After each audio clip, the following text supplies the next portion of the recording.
নামাজের জায়গার পিছনে রয়েছে দুটি কবর, যেটা সবার মনে প্রশ্ন জাগে আসলে কবরটি কিসের। তো আমি আপনাদেরকে আগেই বলেছিলাম যে মা সাহেবা যে এই জায়গার মালিক ছিল, সেই মহিলা এবং তার স্বামীর এই দুটি কবর এখানে রয়েছে।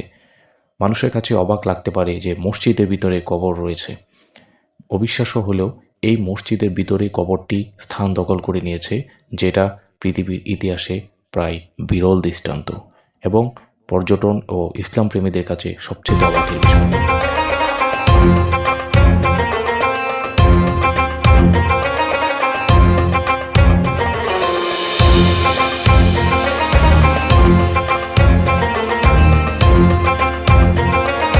এই জন্য মহান আল্লাহ তাআলার এক আধ্যাত্মিক হাতের তৈরি এই মাই সাহেবা জামে মসজিদ।